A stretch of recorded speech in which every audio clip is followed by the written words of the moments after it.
Hello everyone, once again this is Frank Ramirez, and today I'm going to be going over mariachi arranging for the armonias, or the armonia and the guitarrón.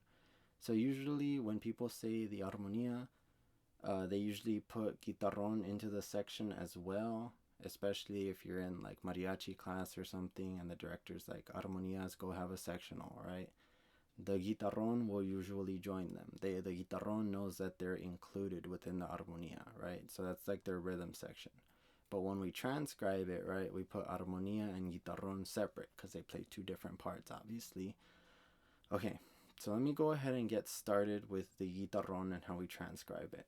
So the way we transcribe the guitarrón, we have right here our A, which is the first space on the staff, right? And our G, which is the last space on the staff.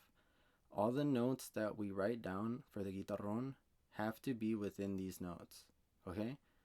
You can't do the A on the last line, and you can't do the G on the first line, right? We're going to keep it these notes and whatever lands in between. So for example, I have it written out here. You're able to use all these notes, right? All these ones, and it's going to be transcribed this way, even though there's breaks in stepwise motion, right? A classical musician might want to keep it stepwise motion and keep it going out, especially if you're doing a pasada, which is like a run or a scale, right? They might want to keep it going consistently, but no, there's gonna be breaks in between, right? There's gonna be breaks in that stepwise motion. So the only instance in which we'd get out of this is, for example, over here in this last measure, I have A on a lower octave and then A the octave higher. So if I have a note an octave higher or outside of this, right, outside of these notes, I would assume as a guitarrón player that I'm gonna play a single string on the higher octave, right?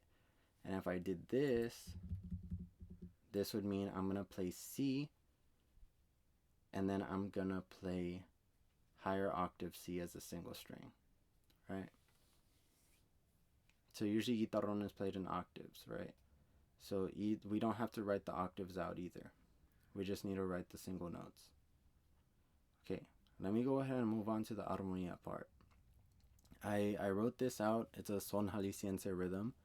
The only reason I wrote this out is just to go ahead and show you how we write in manicos as well.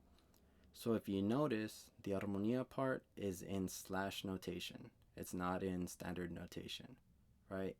So usually for the armonias, we'll have slash notation showing us the rhythm, and then we'll have the chord.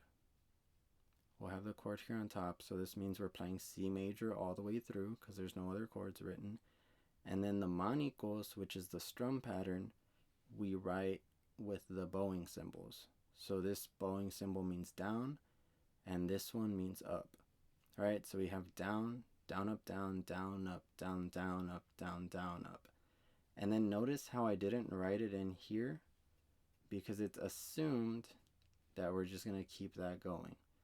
Usually for this style of music, since this is pretty like straightforward for most armonia players, if they're beginners, you might want to write this in, right? Just so they can know, and then they know that this is the strum pattern, right? But for a majority of the armonia players, especially professionals, you wouldn't have to write the manicos or the strum patterns in unless you want something specific or unique to your arrangement or your piece, right? So most of the time you don't really have to write it in. Okay, so now I'm going to go down here. I'm going to show you now on MuseScore how to change this into slash notation, right? So right here we have standard notation, right? The reason why you might want to write it in standard notation is just because you might want to have the chord sound. You might want to have the sound of the chords playing in your WAV file or your MIDI file or your MP3 file, right? Whatever audio file you're using, you might want to have the chords playing at the same time. So watch. Go ahead and have a listen.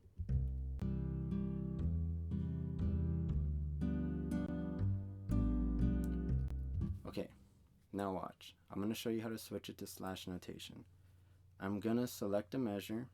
I'm going to hold down the shift button, and then I'm gonna use the arrows to select the rest of the measures which the Armonia is playing in, right? I'm gonna go to tools, and then I'm gonna click toggle rhythmic / notation. So you're gonna find wherever your tools is on your computer, and then you're gonna put toggle rhythmic / notation up at the top, right? And from there, it's gonna show the notes like this, right? So this is what we want whenever we have our scores, right? This is what we want it to look like. But listen, go ahead and have a listen and see what you think.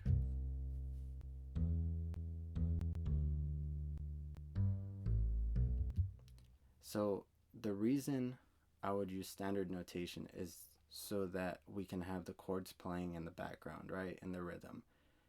The way we have it set up here, you won't be able to hear the chords being played. So I would save it like this first in an audio file, and then when I'm ready to print it out, distribute it, send it to students, whatever, you would do this. You would do this so that they can see it like this. It will be nice and neat, and it will be professional looking, right? This is the standard.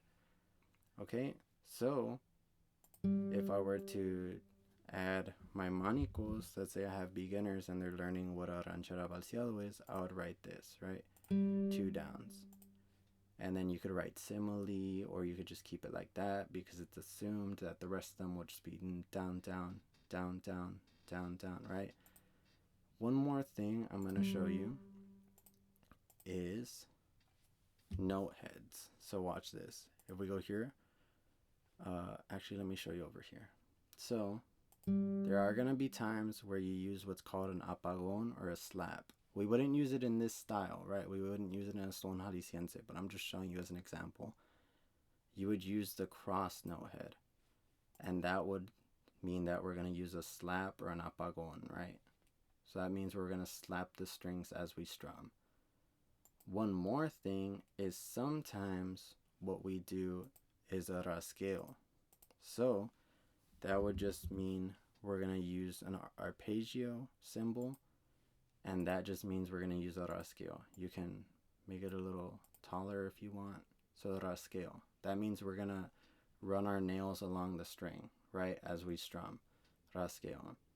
So yeah, that's my basics for armonia arranging.